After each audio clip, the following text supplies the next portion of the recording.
How can we make the world better? By making ourselves better. The Dr. Joe Show explores how you can make positive personal change by using his groundbreaking and highly effective I Am approach to understand who we are and why we do what we do. Your small changes can have big effects. Join us now for the Dr. Joe Show with Mark Stiles of Stiles Law and your host, Dr. Joe Schrand. Ladies and gentlemen, welcome to the Dr. Joe Show. Very nice, Mark.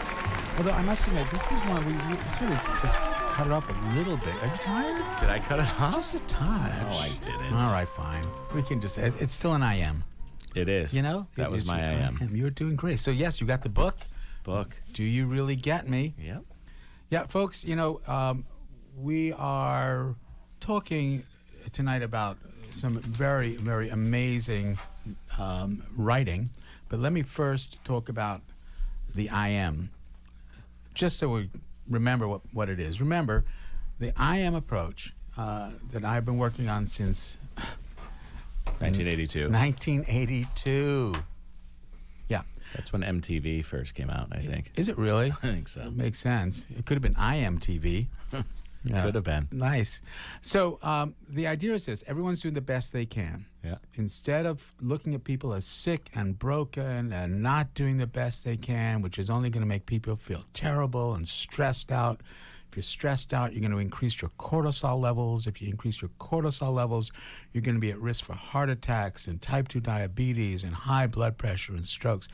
Let's forget about all that. What if we start looking at people as simply doing the best they can? At every moment in time, with the potential to change in the very next second to another best you can. This is who I am. Right. Your current maximum potential, influenced by 4 domains. Your home, no one's going to argue your home has had an influence on who you are. Your social domain, which is the rest of the world. The biological domain of your brain and body. Are you hungry? Are you tired? Are you digesting your lunch? And then the I see domain.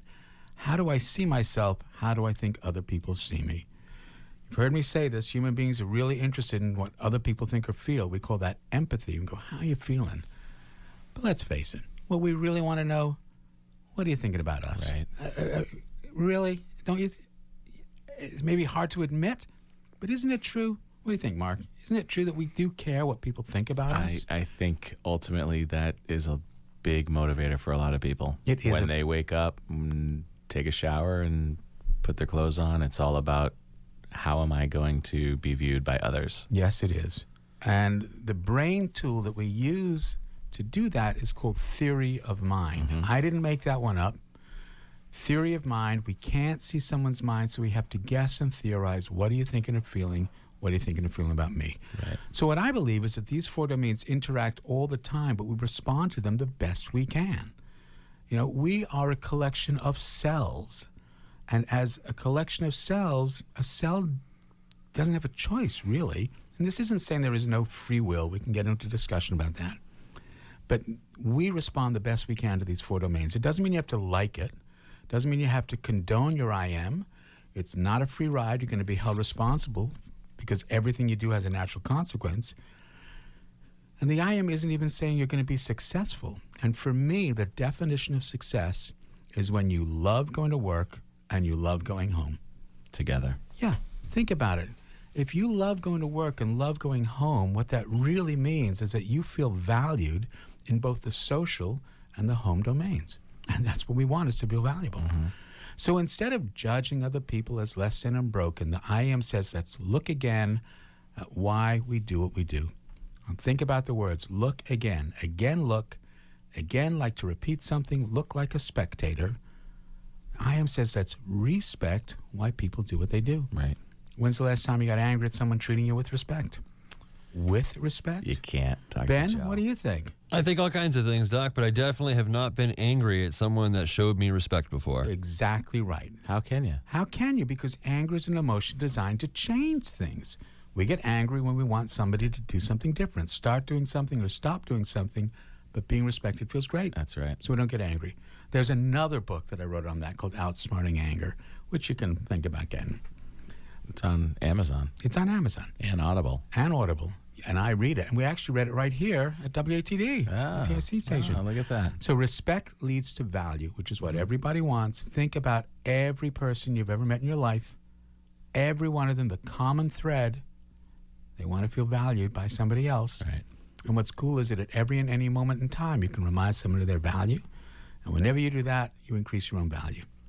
Respect leads to value. Value leads to trust. And trust is the antidote to fear and anger and sadness, because when you feel you can trust someone, you know you can make mistakes, take chances, be creative without worrying that you're going to be judged as less than and broken.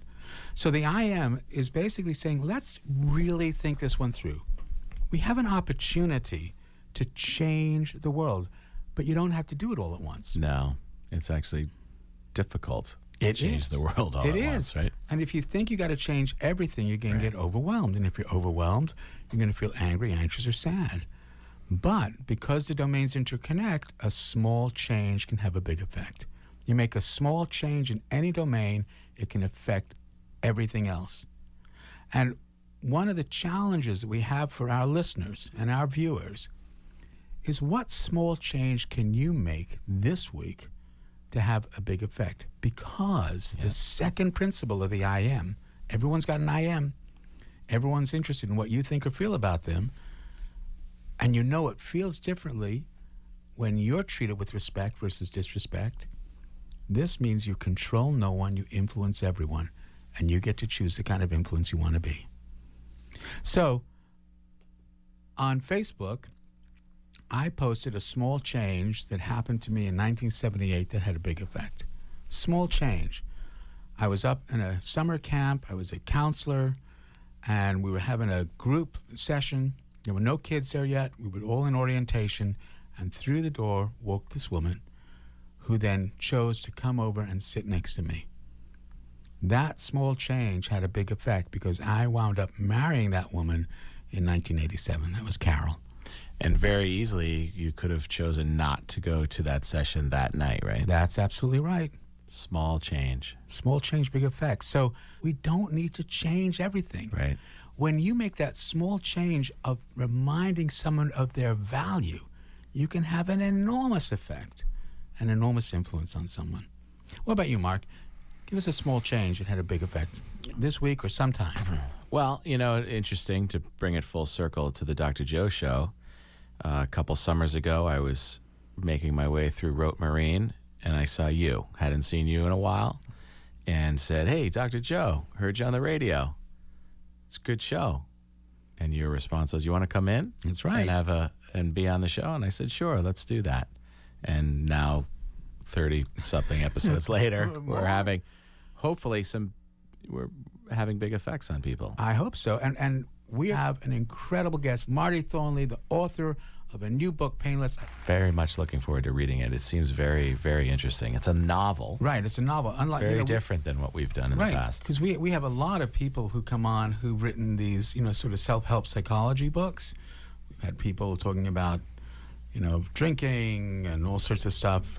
But this is a novel. Mm-hmm. So welcome. Thank you. It's great to be here. Yeah. Tell us a bit about yourself and tell us about, obviously, the book. Well, so I grew up here on the South Shore, went to film school, and ended up in L.A. for almost 18 years, and I'm only back here another couple of years. I originally wrote the book as a screenplay as part of my film industry, and that was the last thing that I wrote and that I tried to get made. We got really close to having it funded, but it fell through. And then I kind of just fell away. I was done with trying to get into the film industry and walked away from all that for a while. So it's a psychological horror story. It's a clinical trial gone wrong, basically a mad scientist story. A doctor has cured physical pain, and so the patients come to this clinic to get this procedure, and it works. It cures them of the physical pain, but their emotional pain gets exaggerated. Ooh. And so they go a little nuts on themselves, on each other, eventually turn on the doctor, and it builds to this confrontation between the mad scientist doctor and these patients who are losing it after they go through this procedure. What an interesting idea. So, and it's sort of chilling as well, that if we get rid of our physical pain, it exposes our emotional pain. Mm-hmm. How did you come up with that? And put the microphone right. Sure. There we go. It's somewhat of a long story. It's basically a reaction to the horror films of, say, the early 2000s, like Saw and Hostel, which I saw as a bunch of gratuitous gore with no emotion or feeling behind it. And I just hated all of those movies because there was no suspense, there was no character development, no story. And it started as that, just a reaction to that. Like, what if these people in these mindless horror films couldn't feel the torture that was being done to them? And it kind of spun from there. And then how would that happen? Well, a doctor would have to come up with a cure. And then it changed from that. But that was the impetus of the whole thing. Huh. I'm looking forward to reading it. I'm looking forward to reading. I'm just going to turn the volume off on my phone because I suddenly realized I hadn't done that. So, have you experienced any physical pain yourself, or needed? Not an extraordinary amount. You know, the occasional back pain and stuff like that. Oddly enough, almost as soon as I finished writing it, I spent about a year with pretty bad back problems. So Really? I don't know if that's karma or what, but yeah, I wrote a funny joke about pain, and I had a back here problem. it comes. Yeah. Yes. You never know. Yeah, never. Everything happens for a reason. And so, where are you hoping to go with this book? I mean, it's a really interesting concept. I mean, honestly, I wrote it for personal reasons. I hadn't done anything creative in probably close to a decade. I had given up on the film writing, and part of there was a small part of the screenplay where the doctor mentions, the pharmaceutical industry wouldn't be happy about this cure because they want to make money on the pills. Very small aspect of the film. And several years after I had written it and it went away, it was discovered that my brother had a problem with opioids. And a few years after that, he passed away of an overdose. So that's going on 4 years ago now. So it was in the year after his death, going through the mourning process and all that. And that was probably the biggest reason, but I knew I had to do something creative again. And I didn't want to have the weight of thinking of a whole new story, which I would take a year to outline, possibly with doing I'm a big outliner. I need to see the whole thing before I can sit down.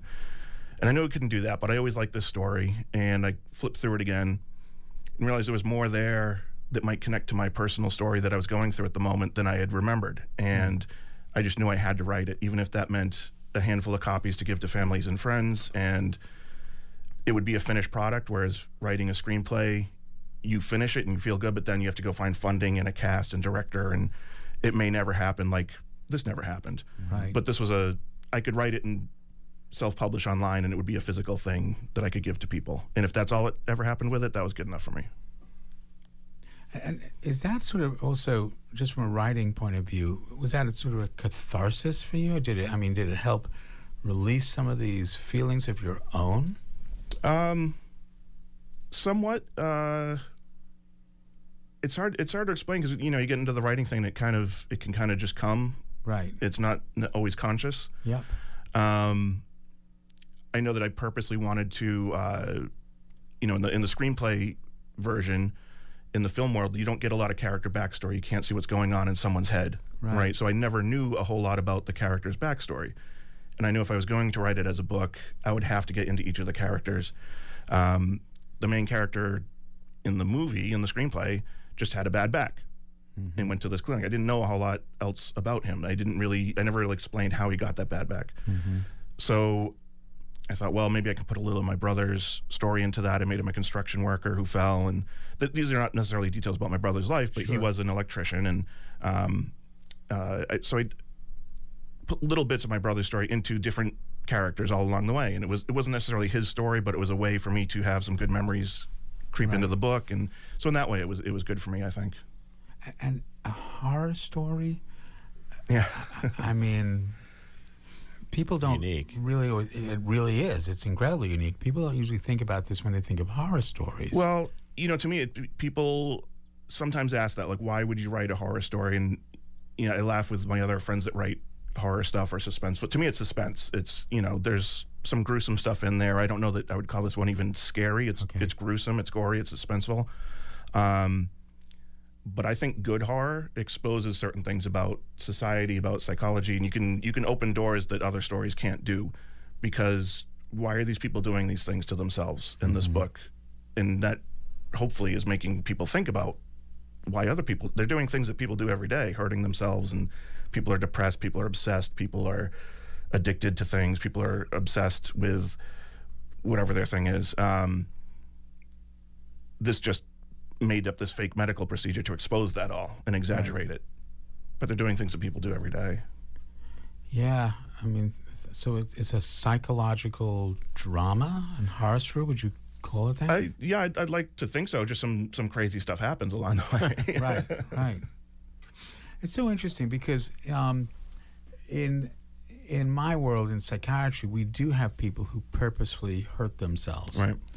And there's a whole chemistry that actually happens in the brain called the endorphin response, which is when we all experience it. You might have cut yourself by accident, and you don't really feel the pain right away. Right. And that's because it's an endorphin that comes and blocks those pain receptors. Sure. And then about 20 minutes later, the pain receptors, are exposed because the endorphin drifts away. And some people have such emotional pain that they want to numb themselves. And they think that by cutting themselves, they're going to numb themselves. They'll feel physical pain. But it's fascinating what happens, because some people will purposely hurt themselves. And when you really ask them to dig into it, really begin thinking about it, it was really bad, unconscious thing. I'm so sorry. Even my unconscious works sometimes. You say, so did you really feel pain or did you feel relief? And they feel relief. And then about 20 minutes later, they feel the physical pain. And that relief is because the endorphin is actually a natural form of morphine. It's like heroin. And that becomes the addictive thing. Right. So that they are cutting, they will release this endorphin, but just like anything, you develop a tolerance. So folks have to either cut more frequently or more times in a session or deeper. And this is why it's so dangerous. It's still an IM. Right. Because the brain is doing what the brain is going to do. The cells are doing what the cells are going to do, but they now have an option of doing something different. So in your novel, what are some of the emotional pains and stories, without giving the book away? Sure. What are some of the storylines of some of these folks? There's the guy with the anger problem who tries to be the tough guy, but really he had been beaten up, and he was, the kind of the typical story. He had his own weaknesses and covered it with being the tough guy and lashing out in anger. So as he goes through this procedure, the anger gets amplified, and he gets worse and worse. The woman is had been at architecture school and has this great attention to detail, and so she comes out and it just starts with noticing the paint on the wall or the cracks, and then that turns into her noticing her hangnail, and she becomes obsessed with the details in her hands, and that is going to go from there, and it gets worse and worse with this obsession to detail. I got to tell you, I'm getting goosebumps hearing that. That's such a great observation. Go on, keep going. So I tried to take little things like that in the beginning just seemed like normal character traits, but what would happen if you're hyper focused on that, right? Yeah. Very cool. And the doctor? Well, the doctor, you'll see in the first couple pages there's a prologue that's years earlier with him as a child, and there's a car accident where his mother is killed, and then it cuts to years later, and not much else is explained. I don't really know what happened to him between those years, but something snapped in him somewhere along the line, and he's become obsessed himself with this cure. And even as the patients are going crazy, you wouldn't, any good doctor would stop this terrible procedure because the patients are not doing well. So obviously he has something going on with himself too. Wow. Sounds like a page turner. So where can we get a copy of this? Yeah. Is it on Amazon? It's on Amazon, yeah, paperback and Kindle, both on Amazon. Yeah. Yep. Good. And it's called Painless. Painless. By Marty Thornley. Sounds great. I'm excited to read it. And I can't help wonder about this, but do you think now maybe people will be more interested in actually doing the movie? Because it is sort of an interesting reversal, because very often movies turn into screenplays. Yeah. But how often does a screenplay turn into a movie? I mean, certainly in this do case, that again. we It can usually cut starts that way. Let's just cut that. This is No, great. That's why it's we got live. Tom We here. can't We cut can't. anything. Sorry. How often does a screenplay turn into a novel? See, that I don't know. Movies turn into novels, and novels turn into books, Right. or into movies. Right. Yeah, I don't know how many turned a screenplay into the book without it going to a movie first. But yeah, I have joked about that because Hollywood likes to see a thing that exists in the world, a TV show or a book or something where, if I'm trying to convince them to make my screenplay, they push that aside. But now it's a real book. Right. Maybe that's more realistic. And yeah, it might actually happen. Yeah. Interesting Right. concept. Unique. Never heard anything like it. Yeah, I really haven't, especially, with our opioid crisis. I mean, people are taking these opioids and certainly are creating emotional pain. I never really thought of it that way. Huh. So what's your process? I mean, I'm really interested in actually the structural part, and I bet we have listeners who also want to write. How do you go about it and keeping it sort of all in sight? Because I write, you can get so lost writing, and then you're doing this and you rewrite. Yeah. What's your process? It comes from a lot of different directions. I know some writers, I think it's because I came from the film world, I get a lot of structure. Screenplays are a very specific number of pages, and things happen on page 10 and 30 and 60 and 90 and so on. And you get used to this timing of films because you have that hour and a half to 2 hour window, and you have to have certain things happen. A book can be fairly short. This one's fairly on the short side, or it can be some monster 1,000-page book. You can't just make a movie that's, I don't know if it's going to be a half hour, if it's going to be 5 hours, and you can't do that. So I come from a very structural background from that angle, and that goes. There's any number of things. So you get into like the 3-act structure and certain things like that. So once I've gotten used to that, I can kind of visualize, and I have a sense in my head of how long each scene is going to take, how long each chapter is going to take, and I have a feeling for the whole story. In between then, I'll take, my method now is I use Post-it notes, and I make a little marker for a chapter or a scene. Now I can move them around where you get an idea of the pacing. This should go over here, this should go over there. I can adjust a little bit as I go. So the Post-it notes are on a big board, the Post-it notes, or where are they actually? It actually, so I came up with this technique first when I wrote the screenplay.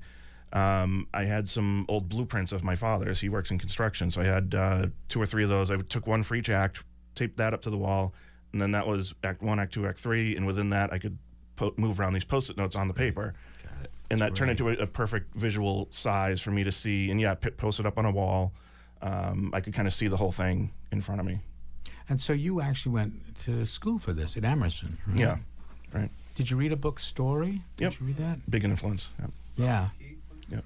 Yeah. So you want because I was influenced by that too. How did that book influence your story?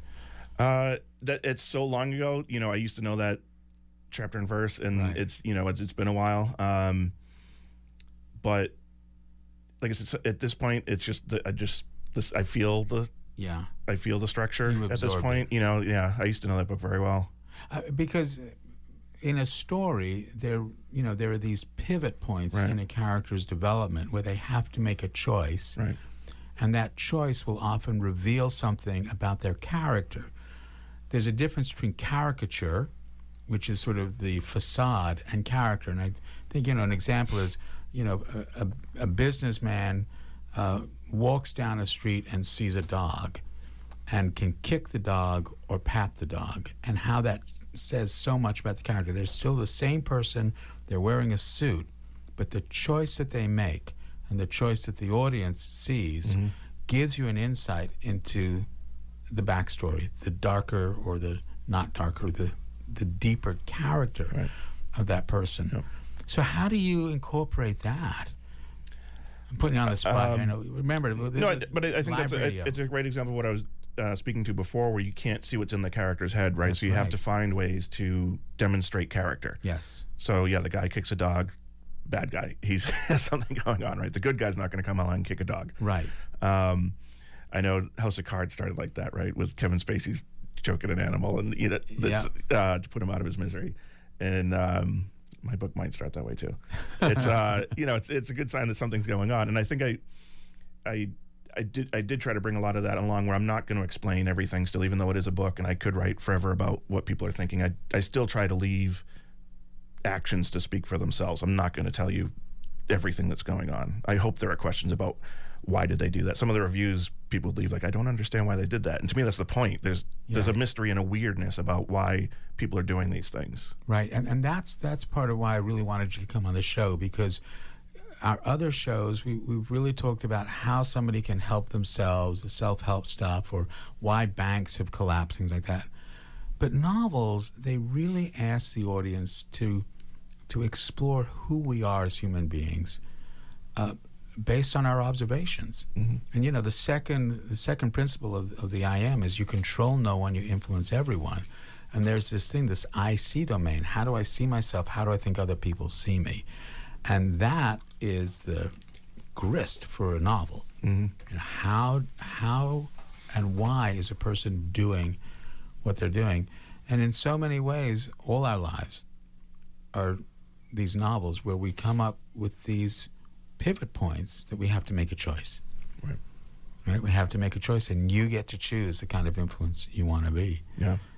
So with that in mind, what are you hoping the small change will be, and what kind of influence do you want to be with a novel like this? I don't know. I hope that people take it kind of the way I intended, which is that it's a fun horror story, but also makes you think, and that it's not just some fun story. Right? Some people will walk away with thinking that, but I do think there's an opportunity in this genre to expose these psychological things that you can't do in other genres. Yeah. I don't know that I could tell this exact thing in just a drama or a comedy the way that it comes across here. Right. And there is a luxury also in writing a novel compared to a screenplay, mm-hmm. right? Because in a screenplay you have to be so concise. Right. Because I mean, think about the movies you've seen. The dialogue is there, but it is everything that is sort of encasing that dialogue. Yeah. The dialogue is way harder to write than people realize. Sure, and it so it kind of goes both ways. I had scenes in the screenplay that were, you know, the guy walks down the hall, but I can't just write that in the book, so that turns into 4 pages of what's going on in his head. And then in a screenplay, like I said, a movie's a lot of dialogue, but a dialogue is incredibly boring in a book, so you can't just have 3, 4, 5 pages of dialogue going back and forth. That's not going to fly. So you have to cut out, like, they talked for a while, then came back, and you have to find a way around those things because it doesn't work in each world. Yeah, it's a real challenge. I mean, I am so impressed with people who can write novels, but writing screenplays is so tough. It really is. It's so much more challenge. It's restrictive, and then, like I said, at the end, you have something that may not get made or may get twisted and turned by the actors, directors, producers into something else, and it's not the thing you wrote anymore. So it's a strange world. So going back in time for you, why did you decide to go to Emerson at all? I mean, did you go there with the idea of doing screenplay? Oh yeah, I wanted to write and direct. I had I was on my way to engineering school, and then somehow as a senior somewhere in there discovered Hitchcock films and fell in love with the cinema, and I just thought that sounds more fun, that sounds interesting. And it was I just saw something in Hitchcock where you can see his psychology in the camera, the way it moves around. Like, it's not just a guy making a movie, this is a psychology behind this camera movements, and that really got to me. And then guys like David Lynch and stuff that I discovered later, Scorsese. But Hitchcock was the first one. I saw maybe 2 of his movies and thought, I think that's what I want to do. Do you remember which ones they were? I think Spellbound maybe was one of the first big ones. Birds. On top of freaks me out when I was a kid. Birds. That got you? Yeah. What got to you about that? I don't know. It was just the mob of it, the mob scenes that the guy goes to the gas station and all of a sudden all the birds just come flocking down. But there was something very different about his directorial prowess and how he did those things. Very different. Mm-hmm. Very, very ahead of his time. Oh, absolutely. Yeah, I mean, he basically created an entire genre that people then followed. Right. Mm-hmm. So that's what inspired you. Pretty much, yeah. And then you go through Emerson, and then what happens? They have an LA program, and I did an internship as the last part of my senior year, and then moved out there immediately after. Came back for graduation and got in a car and drove back out with a few other friends from this area, and yeah, made it happen. And how long were you out in LA? 18 years. Whoa. Yeah. Just came back early 2017. Welcome home. Thank you. Welcome home. What were you doing out there other than doing your own personal writing? I hadn't written in a while since I gave up on that one, or since that fell through with the funding. I ended up turning myself into a web developer, and I've been doing that the last 10, 12 years. So yeah, I still do that. You do? Yep. So how do people get in touch with you for that? They don't. I work for Walt Disney Company right now. You do? I'm a contractor, and I work full time from home, and yeah. So I don't do like clients. Okay. Yeah. Okay, well, I think that probably opens a whole another area that we can talk about as They well. probably won't make this one. They won't make this one? I don't think so. They won't. This isn't part of their Disney. I don't think Disney it fits their Disney, brand. Disney genre. We couldn't turn it into a Mulan or something like Painless. I don't think so. Was that Disney? Moulin so. Rouge. Yeah, I think so. Yeah, right. Yeah. And the opioid epidemic. Yeah. Epidemic? EpiPen. I thought Yes, epidemic. That's my and IC. you know, it's nothing to laugh at, but you've been personally influenced by this, and you know, you told us a little bit about your brother, but you know, we talk a lot about the opioid crisis, and I really think that this book is a metaphor in so many ways for that. Yeah. So, can you talk a little bit about your personal experience with this? And Sure. Yeah. And I'm by no means an expert on the opioid epidemic by any means, beyond that it touched me personally with the loss of a brother. But well, let me comment right there. Sure. Yes, in that way you are the expert. yeah. I'm just a professional. Right. But you've lived this, so yes, you are an expert in this, in terms of the personal Right. experience you've had with your brother. I can say a few things. I know that when I found out that he had that the cause of death was an overdose of fentanyl, that was the first time I ever heard that word, and that was just 4 years ago. I feel like that might have been the turning point anyway, where that word was coming more prominent. I knew about, say, oxys or Percocets or whatever. I'd heard those terms before, but I'd never heard fentanyl. Now that was Prince, the cause of death with Prince, and it's the word that's all over the news every day now. And I know that I've done a couple, local groups to talk about the book. And when I explain that story about why I wrote it and about my brother, I've had just in one meeting 2 or 3 people come up after and said one woman had lost I think it was a sister and a goddaughter within the last couple of years. Another one had a relative going through it right now. They were still going through the addiction process, and these are people I see fairly often, and it never come up. And I think that's interesting that as much as you hear about on the news, we don't talk about it as people every day. But as soon as it comes up, it seems like everyone or half the people in the room have some connection, which I find even more terrifying, that as much as you think it's a problem, you have no idea until you talk about it and see everyone's head turn. Yeah. It's even bigger than it seems like. It is. That's part of what we do at Drug Story Theater, where in the talk back of the show, I will ask the audience how many people here, know of someone or personally lost someone to the opioid crisis. And it's just stunning how many hands go up. Yeah. How many hands go up. So what do you do when those people come up to you, and how do you share your own personal experience? I don't know. I think it's just enough to say that we went through it too, right? Like I don't know what to say. There's nothing right to say.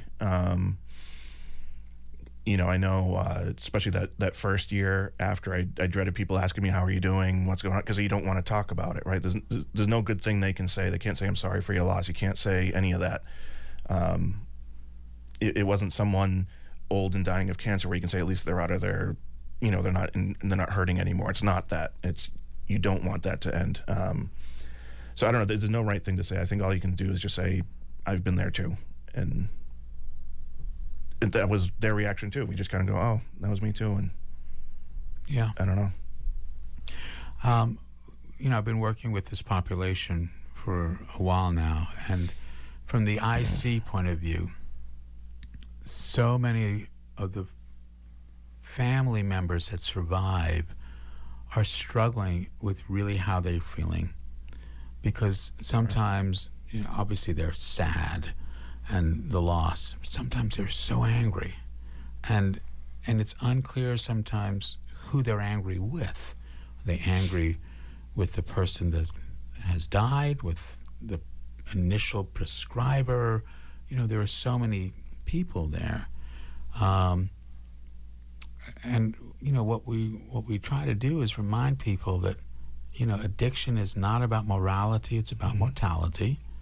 It's just the way the brain's going to work. Yeah. And these are not bad people.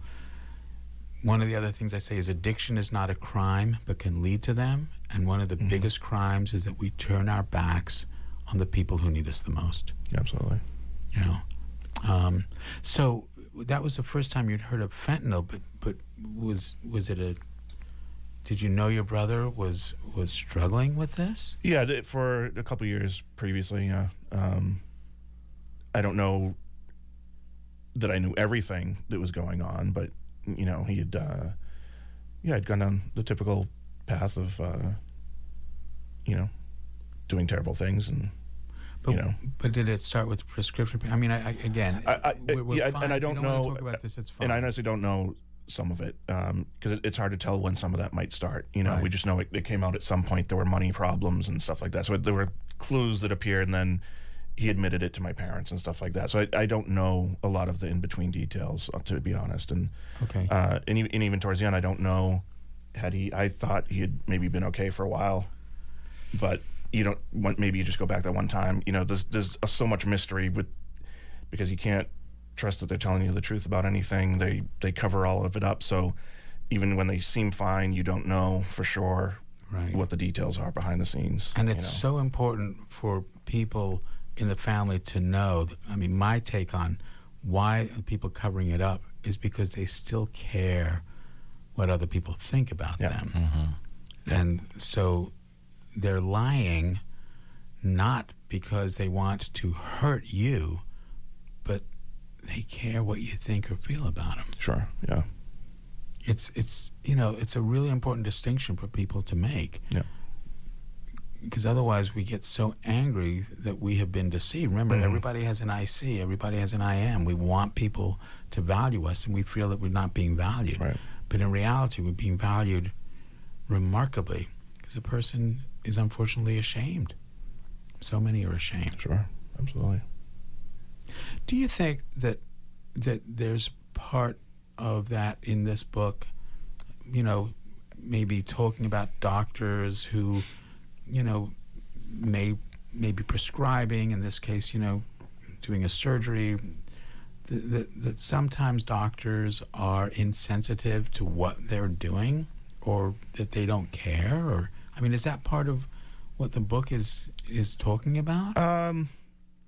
Not necessarily. I definitely think that is there with some of the doctors prescribing this stuff. There's definitely some that should be in jail for what they've done. They know that they're just shoving these pills towards people, and I don't know how you sleep at night if you're one of those people. I really don't. Mm-hmm. And what about the doctor in Painless? I think in his own way he means well. He thinks he's, if I can stop people from hurting. I think he started with a good intention at one point, maybe as a child, and then somehow came up with this cure, and through his own obsession became kind of twisted in his seeking of that goal. But I think like any good, interesting bad guy has to, in his own mind, think he's doing the right thing. So he is a bad guy. Oh, he's a mad scientist. He's a mad scientist. He's got problems. The mad scientist. He's got problems. Yeah. So what kind of problems does he have? Well, for when he's experimenting on people in a clinical trial, I mean, you know. Okay. But he's doing it with a good purpose. I think he's like I said, he started, I think, with that in mind. But some things happened to him that twisted his mind, and you'll have to read the book. yeah, I don't want to give it all away. I like it. I like Absolutely. it too. Absolutely. And you can find that on Amazon. Yeah. Painless by Marty Thornley. You know, I'm looking forward to it. I'm looking forward to it as well. And do you get a chance, like, to, you know, you're at a party or something? I mean, somebody say, so what are you doing now, Marty? And you say, yeah, I wrote this novel. What's that like to say that? Yeah, I don't know, because that was the honest answer at one point. That was kind of all I was doing. I was just writing a book, and you definitely get a weird reaction because it's not what everyone does, I guess. Yeah. It's interesting, but it, you know. Well, I sort of feel like that. I was really hoping that's what this Dr. Joe show is about. Is as if we're chatting and we're just talking about, this part of your life. And I really appreciate you being able to talk about it so honestly and openly in front of all these strangers. And that that is not an insignificant thing to be able to do, because we all have secrets. Yep. Right? And secrets aren't secrets because of what we've done. Secrets are secrets because we worry someone will judge me if they know my secret. Right. And it's part of an I am, but what the I am is trying to say is you don't need to keep a secret anymore, because the I am is saying we won't judge you. We're going to look again at why you do what you do, why people do what they do, without the judgment, which allows people to feel respected and valued, and that leads to trust. And I want people who are listening to recognize that if you have someone who is struggling with pain in any way, whether it's an addiction or whether it's a physical component, whatever it is, they need you. And you can do remarkable things to relieve that pain by just, if nothing else, bearing witness and listening and just sharing and just being there and not judging. And I was talking with a person today who is so ashamed about what they did in terms of the drinking and the drugging and all that stuff, and how their parents were also ashamed, not of the kid, but they were ashamed that they had done something wrong as well. They weren't good parents. That they weren't good parents, that they should have I bet that done happens better. every day. It happens a lot. Sure. And so I love the idea of things being painless. But the reality is, folks, we are designed to experience, but also endure pain. And that's okay.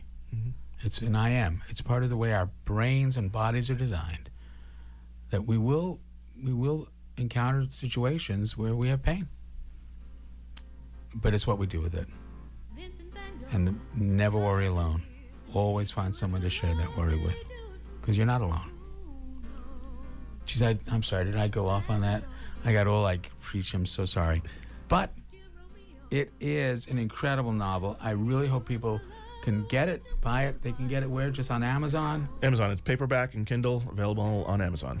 Thanks so much for tuning in. Marty, thanks so much. Thank you. Really appreciate you being here.